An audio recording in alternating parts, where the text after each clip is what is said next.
اس زمین پر حضرت آدم علیہ السلام کے 1000 سال بعد اللہ نے عراق کی زمین رافتین کا انتخاب کیا اور وہاں اپنے بندے یشکر بن لامی کو نبی بنا کر بھیجا، جن کو مختلف القاب سے آج بھی زمانہ یاد کرتا ہے۔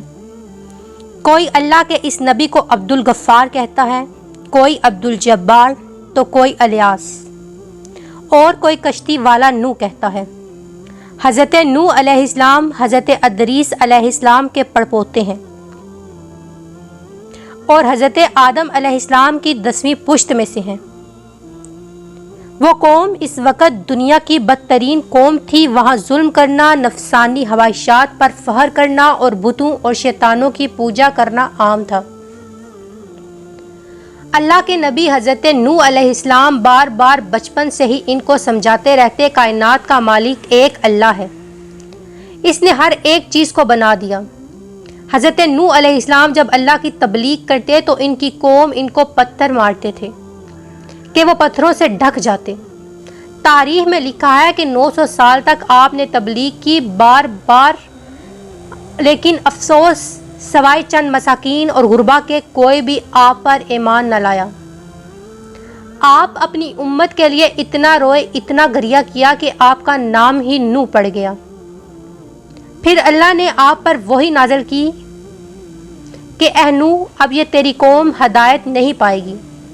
حضرت نوح علیہ السلام رو کے اللہ کے دربار میں فریاد کرتے کہ اے اللہ، یہ انسان ظلم کرنے کو مذاق سمجھتے ہیں، ایک دوسرے کا خیال کرنے کو، مدد کرنے کو، تیری عبادت کرنے سے منہ موڑتے ہیں۔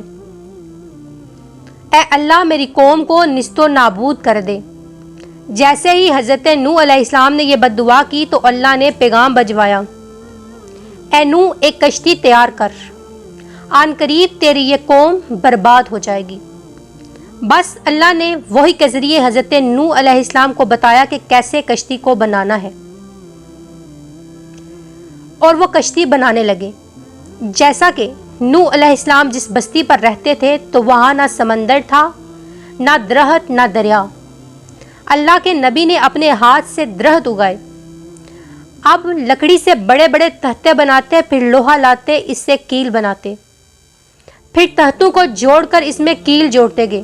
تاریخ میں لکھا ہے کہ 100 سال تک آپ وہ کشتی بناتے رہے، اور آپ کی قوم آپ کے پاس آتی، آپ کا مذاق اڑاتے اور آپ کو پاگل کہتی، اور کہتی نہ تو یہاں دریا ہے، پھر بھی یہ پاگل کشتی بنا رہا ہے۔ اللہ کے نبی نوح علیہ السلام آسمان کو دیکھ کر صبر کرتے اور اللہ کے حکم کو تسلیم کرتے۔ کشتی کا طول 300 گز اور اونچائی 30 گز اور عرض 50 گز تھا۔ ایک روایت کے مطابق اس کا طول 1 کلومیٹر سے زیادہ تھا۔ یہ کشتی عام کشتیوں کی طرح نہیں تھی، اس کو نیچے کی طرف سے بند کیا گیا تھا، ویسے ہی اوپر کی طرف سے بند کیا گیا تھا تاکہ بارش کا پانی بھی کشتی میں داخل نہ ہو سکے۔ کشتی میں الگ الگ 3 درجے بنائے گئے تھے، نچلا درجہ جانوروں کے لیے، بیچ والا انسانوں کے لیے، اور اوپر والا حصہ پرندوں کے لیے تھا۔ ہر درجے میں ایک دروازہ تھا۔ بس جب کشتی تیار ہو گئی تو اللہ نے فرمایا، اے نوح، اس کشتی میں جانوروں اور پرندوں کے جوڑوں کو اس کشتی میں سوار کرو تاکہ ان مخلوقات کی نسل باقی رہ سکے۔ حضرت نوح علیہ السلام نے مخالف پرندوں، جانوروں، ہوا، ہر وہ چیز جس میں زندگی کے آثار ہے، کشتی میں سوار کرنا شروع کر دیا۔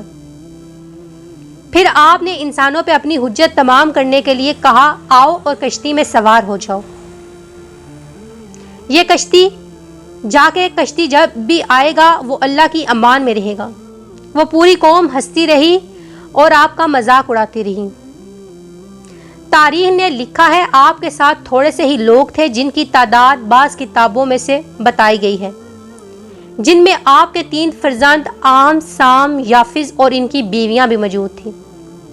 اللہ نے اپنے نبی نوح سے کہا کہ ان قریب تندور سے پانی نکلے گا اور پوری قوم کو لے ڈوبے گا۔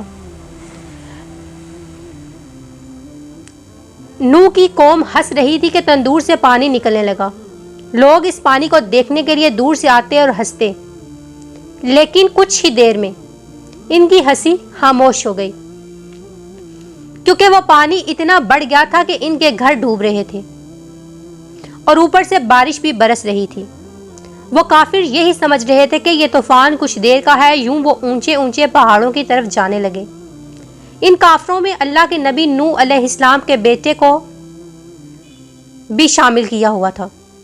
جیسے ہی نوح علیہ السلام نے اپنے بیٹے کو دیکھا وہ کافروں کے ساتھ پہاڑ کی چوٹی پر چڑھ رہے ہیں تو آپ نے دور سے آواز دی کہ اے کنان، کشتی میں آ جا۔ کنان اور اس کی ماں بولی کہ ہم تھوڑی ہی دیر میں پہاڑ کی چوٹی پر چڑھ جائیں گے، پانی وہاں تک نہیں آئے گا۔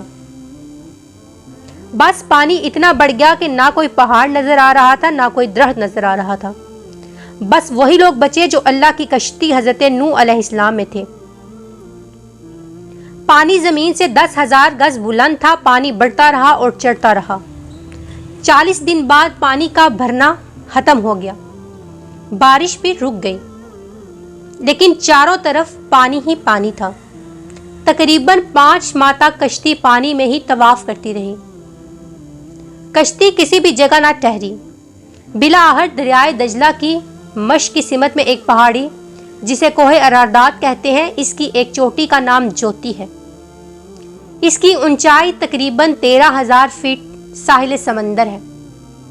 کشتی نوح اس چوٹی کے پاس جا کے ٹھہری۔ یہ محرم کی 10 کا دن تھا۔ بس اللہ کے نبی نوح علیہ السلام نے کبوتر کو بھیجا کہ دیکھ پانی خشک ہو رہا ہے۔ کبوتر گیا اور زیتون کی ٹہنی اٹھا لایا۔ اللہ کے نبی نوح علیہ السلام نے اللہ کا شکر ادا کیا اور یوں رفتار پانی کی کم ہوئی۔ آپ اور آپ کی جماعت تقریباً 5 ماہ تک جوتی پہاڑ کی چوٹی پر رہے۔ تمام پرندوں جانوروں کو آزاد کیا۔ اس پہاڑی پر اللہ کا شکر ادا کرتے رہے، اللہ کا ذکر کرتے رہے۔ تاریخ نے لکھا ہے کہ آپ کے ایک بیٹے سام جس سے عربی نسل چلی، حام جس سے سوڈانی نسل چلی اور یافس جس سے ترکی نسل چلی، یوں آپ اور آپ کی اولاد نے دنیا کو پھر سے زندہ کرنے کا فیصلہ کر لیا۔ تقریباً 60 سال کے بعد اللہ کے نبی حضرت نوح علیہ السلام دار فانی سے کوچ کر گئے۔ اللہ نے فرمایا کشتی نوح کو ہم آنے والی نسلوں کے لیے عبرت کا نشان ٹھہرائیں گے۔ تحقیق کرنے والے نے بتایا کہ کشتی نوح علیہ السلام کی باقیات مشرقی ترکی میں واقع کوہ ارادات میں ملی ہیں۔ یہ کشتی بالکل ویسی ہے جیسے اللہ کے نبی حضرت نوح علیہ السلام نے بنائی۔